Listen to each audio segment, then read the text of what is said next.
Žilin, à 140 km au sud de Prague, accueille le Grand Prix de la République tchèque. C'est sur l'un des plus beaux complexes européens de motocross que se dispute ce Grand Prix 125, 11e et avant-dernière épreuve du championnat du monde 1996.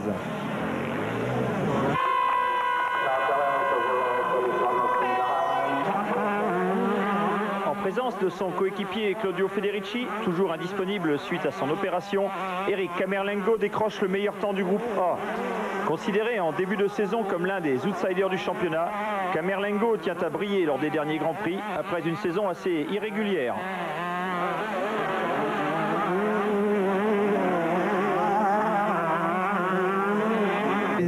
Physiquement, je suis bien maintenant. Ce sera important une nouvelle fois de bien partir, de se battre durant toute la course et de tenir le bon rythme jusqu'au bout.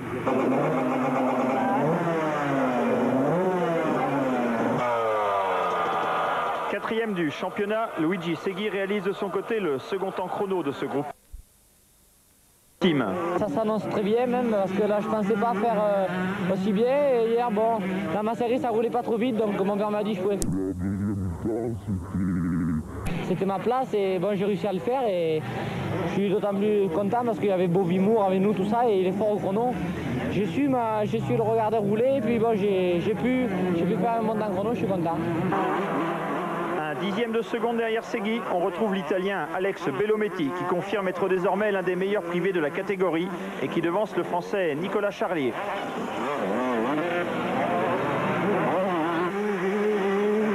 Dans le groupe B, c'est bien sûr l'épouvantail de la catégorie, à savoir Sébastien Tortelli qui signe la pole absolue avec plus d'une seconde d'avance sur tout le monde.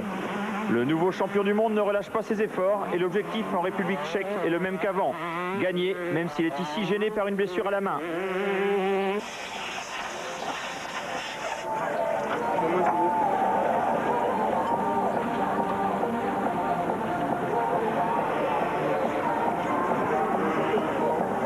Je me suis fait mal à l'entraînement cette semaine.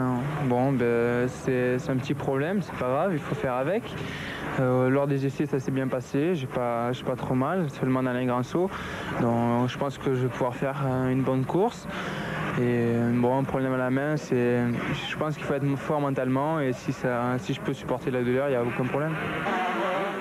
Second temps de la séance et second temps absolu de la journée, le Suisse Philippe Dupasquier est de retour aux avant-postes en cette fin de championnat.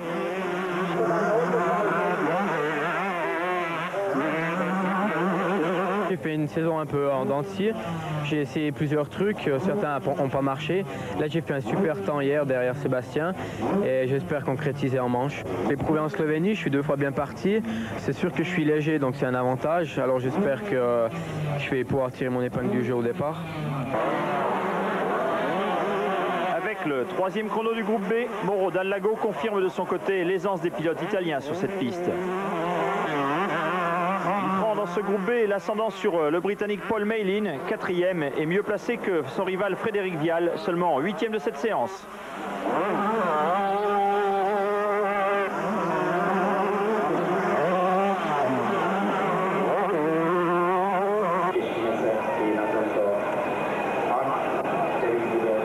Pour être définitivement assuré de son titre mondial, Sébastien Tortelli doit encore devancer Paul Meilin dans ce Grand Prix. Entre la Slovénie et la République tchèque, la fédération internationale a en effet avisé les 3 premiers du championnat, à savoir Tortelli, Meilin et Vial, que le carburant qu'ils utilisaient en Belgique n'était pas conforme aux normes actuelles. Les 3 pilotes incriminés risquent donc d'être disqualifiés de ce Grand Prix de Belgique dans un avenir proche et après contre-expertise des échantillons de carburant.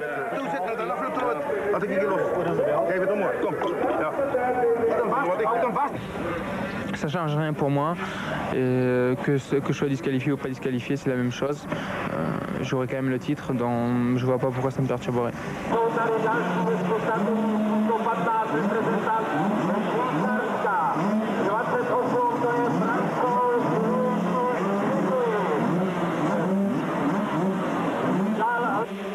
Comme en Slovénie, le départ de Žilin est en montée et cela ne réjouit pas les gros bras de la catégorie.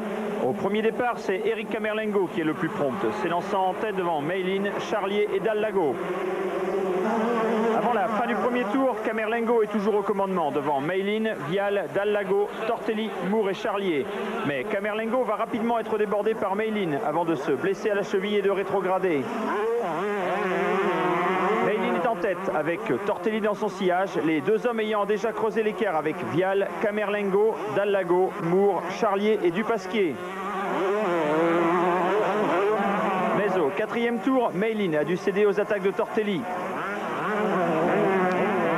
Pour la quatrième place derrière le trio de tête, un duel oppose Camerlengo à Dallago, alors que le groupe Moore, Charlier, Dupasquier et Traversini est un peu plus loin. Entre Tortelli et Meilin, l'écart va rapidement atteindre les 6 secondes, mais il se stabilisera à cette valeur. Contrairement au précédent Grand Prix, Tortelli semble incapable de se mettre définitivement hors de portée de Meilin. Cela sans que l'on sache si ce n'est pas qu'une simple tactique de course.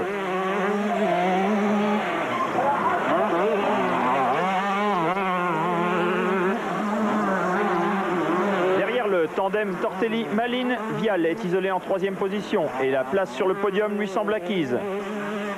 Alors que derrière lui, la 4e place fait l'objet d'un beau duel entre Dallago et Dupasquier, le Suisse finissant par s'imposer à l'Italien, Traversini prenant la 6e place au terme d'une course très régulière. Mais c'est Meilin qui va créer la surprise en s'imposant au finish face à Sébastien Tortelli qui aura tout tenté dans le dernier tour de course. Et derrière les deux hommes, c'est Frédéric Vial qui va monter sur la 3e marche du podium.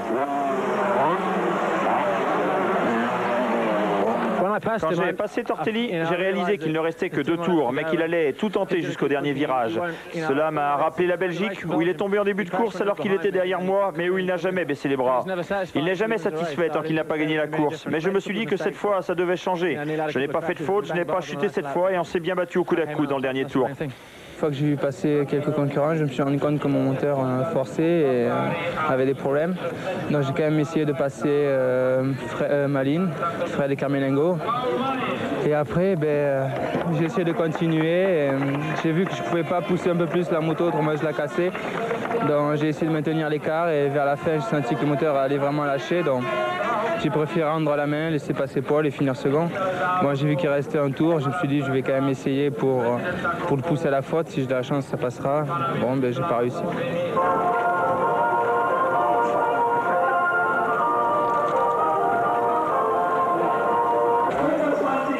Comme d'autres anciens champions du monde de motocross, le Britannique David Thorpe est lui aussi impliqué dans un team et il manage cette année 2 jeunes Britanniques dans le championnat du monde 125.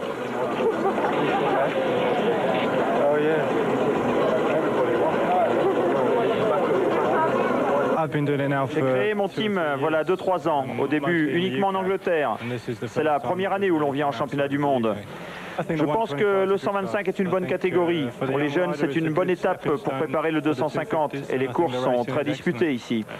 J'ai avec moi Carl Nunn qui a 17 ans et est notre plus sûr espoir actuel et Neil Prince qui est champion en titre. On travaille avec des jeunes pilotes.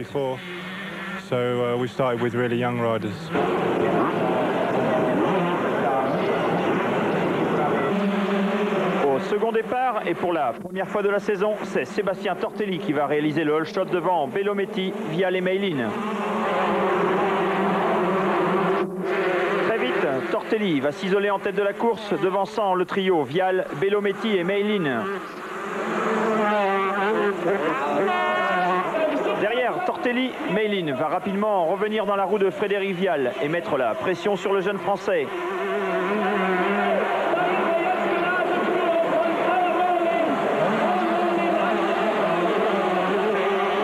Tête de la course, le leader va s'échapper rapidement et creuser un confortable écart avec ses poursuivants.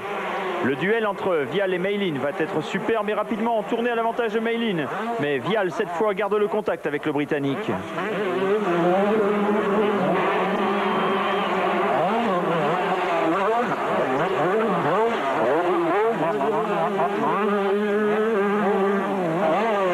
Trio de tête, Belometti et Van Drunen se disputent la 4e place et ont pris un petit ascendant sur un groupe composé de Dallago, Jorgensen, Nunn, Fanton et Camerlengo.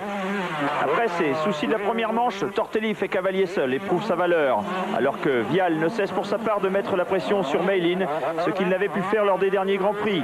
Il faut dire que Vial joue là dans ce Grand Prix ses dernières chances de terminer vice-champion du monde derrière Tortelli.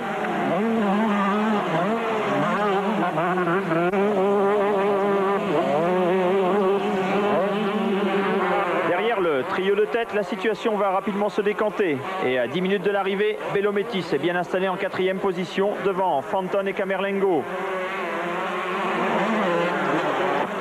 puis vient le groupe composé de Van Drunen qui ne rejoindra pas l'arrivée, Jorgensen, Dugmore, Dallago et Segui, superbement revenus de la dernière place au départ. Tortelli va s'imposer sans problème dans cette manche, assurant définitivement un titre mondial et devançant Vial qui a finalement poussé Paul Meilin à la faute. Le Britannique terminant en 4e et offrant un podium à l'Italien Bellometti.